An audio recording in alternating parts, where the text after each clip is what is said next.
meteorologist, Eric Johnson.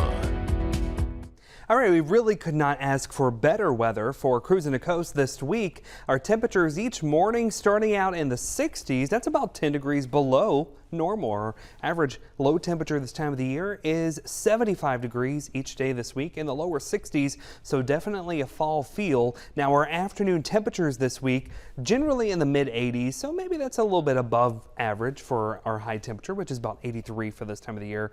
But things are looking dry and very low humidity. Not a big surprise because, October is our driest month here in South Mississippi. Looking outside of the Hancock Whitney Bank Tower cam in Gulfport, 78 degrees. We got a north wind at 6 miles per hour. And look at our dew points. They continue to fall. Last week around this time they were in the 70s. Now they're in the 60s, which is why it feels so comfortable out there. The lower that number, the less moisture there is in the air.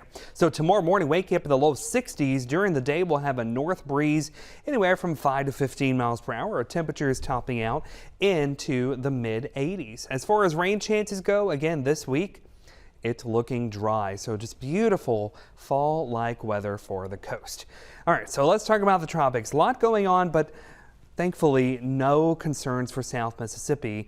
Today we had Hurricane Milton underwent rapid intensification, and it became the strongest hurricane in the Gulf of Mexico in almost 20 years. Rita is the strongest storm in terms of pressure that was observed in the Gulf of Mexico back in 2005. Pressure got down to 895 millibars. Today Milton's pressure bottomed out around 897 millibars. So the lower the pressure, the stronger the storm. And usually the winds, it takes a little while for the winds to respond to that, but typically pressure is usually a bigger or a better indicator of intensity for a storm. Here's a look at the latest satellite presentation with Hurricane Milton, and as of 10 o'clock, the wind's down from 180 to 165. But when you look at the overall scheme, notice Milton is not the largest storm. It's a powerful storm, I'll give you that for sure, but it certainly is not the biggest. It's actually about half the size of Helene just a couple weeks ago, but that doesn't mean it's not a dangerous storm.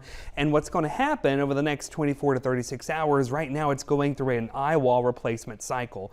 Basically, the eye wall is beginning to fall apart and a new one is going to replace it. When that happens, the wind field expands. So even though it will go down in categories as it approaches Florida, the wind field will increase and that storm surge threat is going to be significant for the west coast of Florida. Why did Milton intensify today? Well, it found the pretty much only spot in the Gulf of Mexico today without any wind shear, tucked right here in the southwestern Gulf. Lots of wind shear over South Mississippi. You can see that on the water vapor, lots of dry air. But here, there's just this little pocket of low wind shear in the southern Gulf, and Milton is just small enough to fit there and able to take advantage of the very warm waters and the low wind shear. It was able to intensify rapidly today. Here's why Milton is not coming to South Mississippi. If you look at the water vapor and look at the last 12 hours or so, you see this big dip in the jet stream here, this surge of drier air coming through. That's a trough. That's a dip in the jet stream. That is digging towards the Gulf Coast. That is going to pull little Milton off towards Florida and unfortunately bring significant impacts as it expands in size, weakening in category, but the wind field expanding. Storm surge threat will be quite significant across Florida.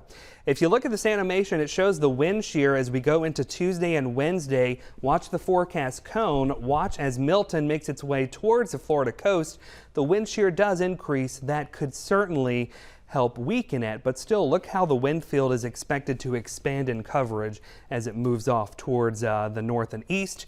Storm surge up to 10 to 15 feet possible as Milton makes its way up towards the Florida coastline. So certainly something we're going to have to watch and keep a very close eye on, but certainly not a concern for South Mississippi. 7-day forecast looks beautiful over the next several